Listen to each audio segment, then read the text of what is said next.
Okay,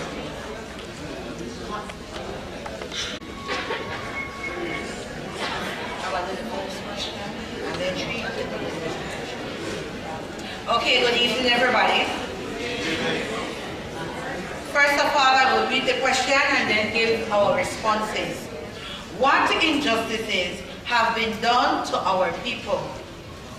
First of all, our land were being taken away and we have been driven from our homeland. Basically, so that we can die as a people. So that is genocide. False education. False education in the sense that we're learning the European history instead of our own history so that we can have that sense of identity. Discrimination. That just recently happened and still happened today. In Danbriga we did a demonstration as it relates to discrimination. We are not going to tolerate it, and at the same time, I believe that all ethnic groups need to make a stand as it relates to discrimination. We have been deprived of our basic needs. Basically land, food, medication, etc. I know that if anybody goes to the lands department, you will find out that most of the reserve is in the southern part of this country, where the majority of the indigenous people are, exactly where we are. And even though that is good, it is bad in a sense because then it marginalizes us. It stops us from self-sustainability. It limits us to a certain extent. Language is another aspect.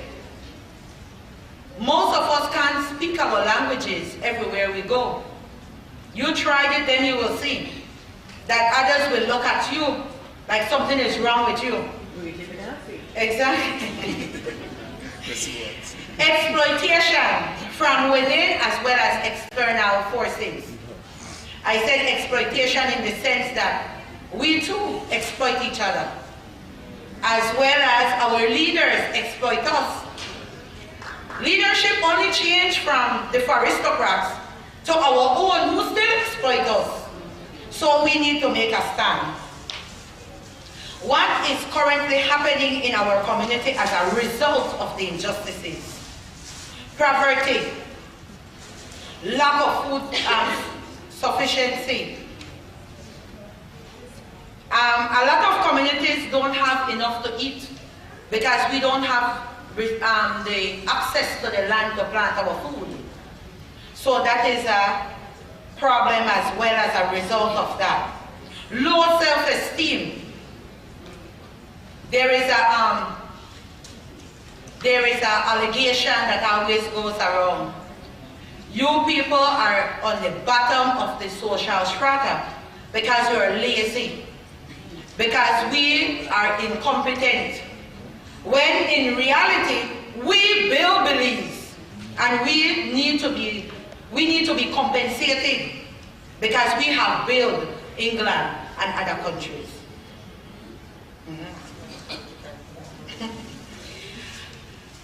Loss of traditional occupation, fishing and farming.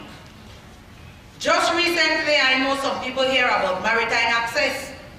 And maritime access is basically getting control of the sea. And who did that? The 4 NGOs, Tide, WCS, Sarteneja, and Sea Belize. Those are the entities that are advising government. And some of the maritime laws that come out today are not friendly to our people. Because then it calls for others to do logging. And they know that most of our fishermen are not that educated. So automatically you get boxed out. No, that is not right. Neglect, economic and socially. Yes, we have been neglected. Opportunities not given to the blacks. That is so true. Our government system, my brothers, is based on polarization. You get opportunities based on the color of your skin. So now we need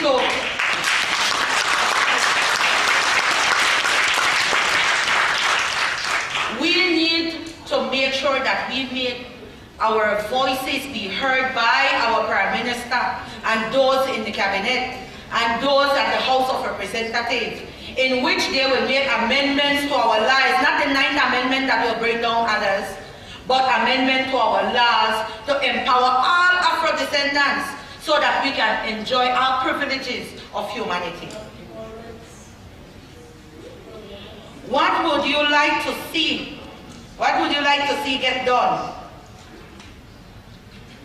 Get educated by our elders. I think the whole concept of education needs to be redirected or need to be revitalized, because we need to rewrite our beliefs and history so it can be taught from primary school coming up. You don't need to wait until you reach 6th form to learn about Belizean history. And that's the reason most people seems not to be interested, because they are not aware of what has been going on. Managing of our access. This is very important. Why would you have your resources in your community and you can't access them?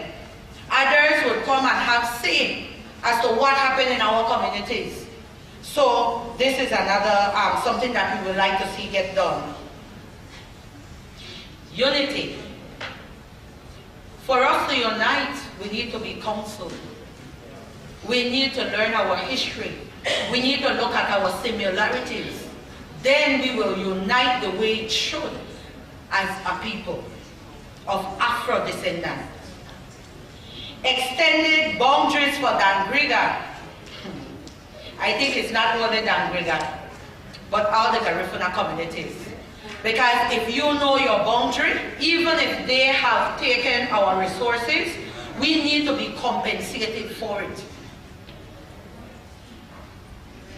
More representative in the House.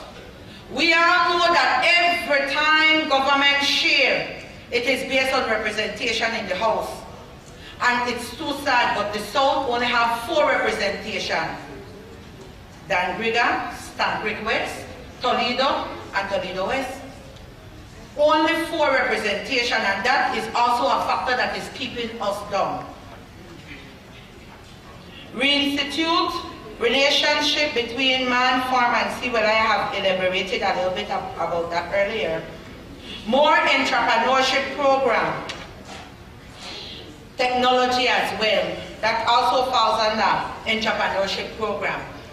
Because today, in today's era, for us to cope with what is happening, we need to incorporate technology for us to be more productive. That is the bottom line. But because of what the aristocrats have done, the colonizers has done, they are far away ahead of us, because we have empowered them. They have the money now so that they can grow in technology. We are way behind. That is a result of that, and that needs to be changed ASAP. Languages in school, I have expanded on that a little bit earlier. Exchange programs. Now this is very vital. For us to retrieve our history, we need to start to dialogue with each other and have that close relationship with the diaspora. For the Garinagos, we have come together and form a map with the entire diaspora, that no boundaries have been there between Guatemala, Belize, Honduras. We look at Garinagos within that entire diaspora, and I think that all ethnic groups should take that same step forward. I think that's it. Good afternoon, everybody. I just have 2 things I want to talk about before I go into this resolution.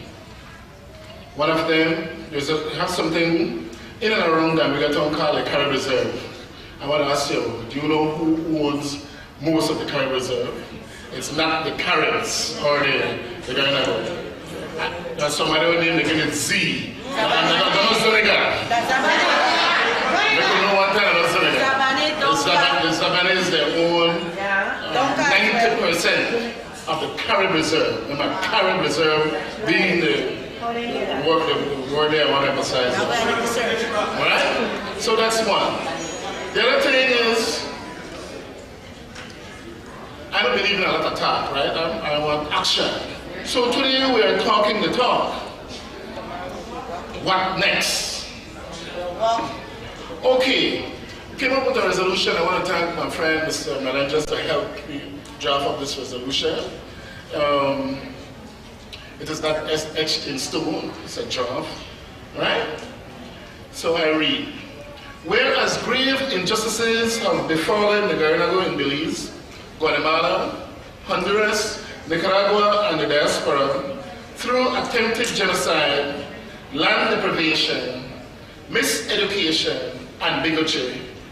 And whereas these crimes against humanity have resulted in low self-esteem of all people, lack of educational and other opportunities, chronic health crisis, and rampant poverty, and whereas the Garifuna is a strong and resilient people, be it resolved